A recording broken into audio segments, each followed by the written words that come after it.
Hello friends, welcome to Indian recipes Tamil. இன்றைக்கி நம்ம ரொம்ப டேஸ்டியான உப்மா ரெசிபி எப்படி செய்கிறதுன்னு பார்க்க போகிறோம். உப்மா தானே, அதில் என்ன ஸ்பெஷல்னு நினைக்காதீங்க ஃப்ரெண்ட்ஸ். இது வந்து ரொம்ப டிஃப்ரெண்ட்டான மெத்தடில் நம்ம பண்ணியிருக்கோம். ரொம்ப ஹெல்த்தியாகவும் இருக்கும், ரொம்ப ரொம்ப டேஸ்டியாக நல்லா உதிரி உதிரியாக இருக்கும். உப்மானாலே வேணான்னு வெறுத்து ஓடி போகிற பசங்க கூட வேணும்னு கேட்டு சாப்பிடுவாங்க. அவ்வளோத்துக்கு டேஸ்ட்டாக இருக்கும். ஸோ வாங்க ஃப்ரெண்ட்ஸ், இந்த ரெசிபி எப்படி செய்கிறதுன்னு பார்க்கலாம். வீடியோக்குள்ளே போகிறதுக்கு முன்னாடி உங்கள் எல்லாருக்கிட்டையும் ஒரு அன்பான ரெக்வஸ்ட் இருக்குது. நம்ம சேனலை ஃபஸ்ட் டைம் பார்க்குற நண்பர்கள் இந்த வீடியோ கீழே இருக்க ரெட் கலர் சப்ஸ்கிரைப் பட்டனை கிளிக் பண்ணி சப்ஸ்கிரைப் பண்ணுங்கள். கூடவே இருக்க பெல் சிம்லையும் கிளிக் பண்ணுங்கள். ஸோ நான் தினம் அப்லோட் பண்ணுற புது வீடியோஸ் உடனுக்குடனே உங்களுடைய மொபைலுக்கு வந்து சேரும். இந்த ரெசிபி பண்ணுறதுக்கு ஃபஸ்ட்டு ஒரு கடாயில் 1 கப் அளவு ரவை சேர்த்துட்டு நல்லா வறுத்துக்கோங்க. ரவையோட கலர் மாறிடக்கூடாது.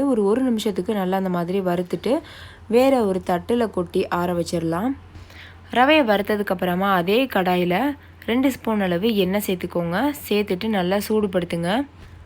எண்ணெய் சூடானதுக்கப்புறமா அது கூட ஒரு கைப்பிடி அளவு கடலை சேர்த்துக்கோங்க. நிலக்கடலை சேர்த்துட்டு நல்லா வறுத்துக்கோங்க. கடலை முக்கால்வாசி வெந்ததுக்கப்புறமா அது கூட ஒரு 5-6 முந்திரியை சேர்த்து அதையும் வறுத்துக்கோங்க. முந்திரியை நம்ம ஏன் ஃபஸ்ட்டே போடலை அப்படின்னா அது வந்து சீக்கிரமாகவே வறுந்துடும். கடலை தான் லேட்டாக வறுபடும். அதனால் கடலையை முக்கால்வாசி வறுத்துட்டு அதுக்கப்புறமா முந்திரியை போட்டு வறுத்து எடுத்துக்கோங்க. லைட்டாக ப்ரௌன் கலரில் வந்தால் போதும். அந்த கடலையையும் முந்திரியையும் வெளியில் எடுத்துடலாம். வெளியில் எடுத்துகிட்டு இதை ஒரு பவுலில் வச்சு சைடில் வச்சுருங்க. வெளியில் எடுத்ததுக்கப்புறமா அதே கடாயில் நம்ம கடுகு, உளுத்தம்பருப்பு, கடலைப்பருப்பு, ஒரு கொத்து கருவேப்பிலை இதெல்லாம் சேர்த்து நம்ம தாளிச்சிடலாம். நல்லா பொரியட்டும். தாளிதம் பொரிஞ்சிருச்சு. இப்போது 2 பச்சை மிளகாய், அதுக்கப்புறமா ஒரு பெரிய சைஸ் வெங்காயம், ஒரு கேரட் இது எல்லாத்தையும் நல்லா பொடியாக நறுக்கி அதையும் சேர்த்துக்கோங்க. எல்லாத்தையும் ஒட்டுமொத்தமாக சேர்த்துருங்க. சேர்த்துட்டு நல்லா வந்து வதக்கி விட்டுக்கோங்க. காய் நல்லா வதங்கினதுக்கப்புறமா அது கூட 1 ஸ்பூன் அளவு உப்பு சேர்த்துக்கோங்க.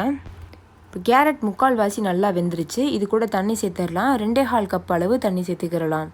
நம்ம 1 கப் அளவு ரவை சேர்த்தோம் பார்த்தீங்களா, அதுக்கு வந்து 2.25 கப் தண்ணி வந்து கரெக்டாக இருக்கும் அளவு. தண்ணி சேர்த்ததுக்கப்புறமா உப்பு கரெக்டாக இருக்கான்னு பார்த்து செக் பண்ணிக்கோங்க. உப்பு பத்தலைன்னா கொஞ்சம் போல் உப்பு சேர்த்து மறுபடியும் கலந்துக்கோங்க. ஏன்னா உப்புமா ரெடி ஆனதுக்கப்புறம் நம்ம வந்து உப்பு சேர்க்க முடியாது. இது கூடவே 1 ஸ்பூன் பெருங்காயத்தூள் சேர்த்துக்கோங்க. பெருங்காயத்தூள் சேர்க்கலைன்னா ஒரு சின்ன துண்டு இஞ்சியை பொடியாக நறுக்கி அதை சேர்த்துக்கோங்க. ஏன் அப்படின்னா இந்த ரவை வந்து வயிற்றுக்கு உபாதையை கொடுக்கும். அதனால் நம்ம கண்டிப்பாக பெருங்காயத்தூள் சேர்க்கணும். சேர்த்துட்டு நல்லா வந்து இந்த மாதிரி கலந்துக்கோங்க. இப்போது தண்ணி நல்லா அந்த மாதிரி கொதிச்சிருச்சு. கொதிக்கிற தண்ணியில் நம்ம வந்து வறுத்து எடுத்து ஆற வச்சுருக்கோம்ல ரவை, அதை சேர்த்துடலாம். கொஞ்சம் கொஞ்சமாக சேர்த்து சைடு பை சைடாக நல்லா கிண்டிக்கிட்டே இருங்க. இந்த மாதிரி நீங்கள் கிளறாமல் விட்டுட்டிங்கன்னா ரவை வந்து கட்டியாக போய் நின்றுக்கிறோம். அதனால் சேர்த்துக்கிட்டே ஒரு கையில் சேர்த்துக்கிட்டே ஒரு கையில் கிளறுங்க. பிகினர்ஸ் வந்து வேறு யாரையாவது சேர்க்க சொல்லிவிட்டு நீங்கள் கிளறுங்க. நல்லா இந்த மாதிரி கலந்து விட்டுட்டு சிம்மில் வச்சுட்டு லோ ஃப்ளேமில் வச்சுட்டு மூடி ஒரு 5 நிமிஷம் வேக வைங்க. இப்போ மூடி போட்டு மூடியாச்சு. இது ஒரு 5 நிமிஷம் நல்லா வேகட்டும் லோ ஃப்ளேம்லேயே. அவ்வளோதான் ஃப்ரெண்ட்ஸ், 5 நிமிஷம் ஆயிடுச்சு. எவ்வளோ சூப்பராக வெந்திருக்கு பாருங்கள். இதை திறக்கும் போதே அவ்வளோ ஒரு கமகமான ஒரு வாசனை வரும் பாருங்கள். ஸோ கண்டிப்பாக நீங்களும் ட்ரை பண்ணி பாருங்கள். இதே மெத்தடில் ட்ரை பண்ணுங்கள். உங்களுக்கும் பெர்ஃபெக்டான உப்மா ரெசிபி கிடைக்கும். இப்போது நல்லா இந்த மாதிரி கலந்து விட்டுக்கோங்க. இப்போ உப்புமா சூடாக இருக்கும்போதே இது கூட 1-2 ஸ்பூன் அளவு நெய் கூட சேர்த்துக்கலாம். நீங்கள் சேர்த்துட்டு நல்லா கலந்து விடுங்க. அவ்வளோ கமகமான வாசனையாக இருக்கும். அதுக்காக தான் நீங்கள் ஆரம்பத்துலேருந்தே இந்த ரெசிபி ஃபுல்லாமே நீங்கள் நெய்லேயே கூட பண்ணலாம். ரொம்பவே நல்லா டேஸ்ட்டாக இருக்கும். இப்போ இந்த மாதிரி நல்லா மிக்ஸ் பண்ணிக்கோங்க. அவ்வளோதான் ஃப்ரெண்ட்ஸ், நம்மளுடைய உப்புமா ரெசிபி சட்டுன்னு நம்ம தயார் பண்ணி முடிச்சாச்சு. இப்போ இதை சர்வ் பண்ணிடலாம். சர்வ் பண்ணுறதுக்கு முன்னாடி நம்ம வந்து செஞ்சு வச்சுருக்கோம்ல நிலக்கடலையும் முந்திரி பருப்பும் வறுத்து வச்சுருந்தோம் இல்லையா, அதை சேர்த்துட்டு நல்லா மிக்ஸ் பண்ணிக்கோங்க. இப்போது ஒரு பவுலில் இதை வந்து வச்சு நல்லா அழுத்திட்டு அதுக்கப்புறமா நம்ம இதை சர்வ் பண்ணலாம். பார்க்குறதுக்கு ரொம்ப அட்ராக்டிவாக இருக்கும். இந்த மாதிரி நல்லா அமுத்தி விட்டுக்கோங்க.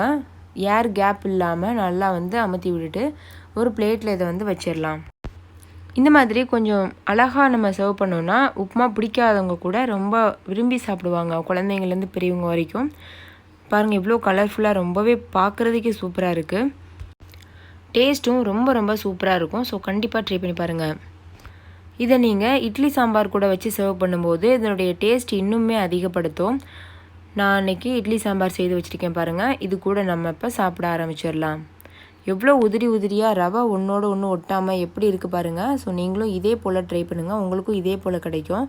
பொதுவாகவே உப்புமா செய்யும்போது ரவை ஒன்றோடு ஒன்று ஒட்டிகிட்டு வரும். அதனால தான் அது வந்து டேஸ்ட்லெஸ்ஸாக போயிடும். ஆனால் இந்த மாதிரி மெத்தடில் நம்ம செஞ்சோன்னா ரவைலாம் நல்லா தனித்தனியாக சூப்பராக இருக்கும், வாசனையாகவும் இருக்கும். இந்த ரெசிபியை நீங்கள் ட்ரை பண்ணி பார்த்துட்டு உங்களோட எக்ஸ்பீரியன்ஸ் எப்படி இருந்ததுன்னு கமெண்ட்டில் என் கூட ஷேர் பண்ண மறந்துடாதீங்க. இந்த வீடியோ உங்கள் எல்லாருக்கும் ரொம்ப பிடிச்சிருக்கும்னு நம்புகிறேன். பிடிச்சிருந்தால் லைக் பண்ணுங்கள், உங்கள் ஃப்ரெண்ட்ஸ் கூட நிறைய ஷேர் பண்ணுங்கள், அவங்களும் பார்த்து பயன்பெறட்டும். இன்னொரு சூப்பரான ரெசிபியோட நான் உங்களை சந்திக்கிறேன். அதுக்கு முன்னாடி நம்ம சேனலை சப்ஸ்கிரைப் செய்யாத நண்பர்கள் சப்ஸ்கிரைப் செய்துக்கோங்க. தேங்க்யூ, பாய்.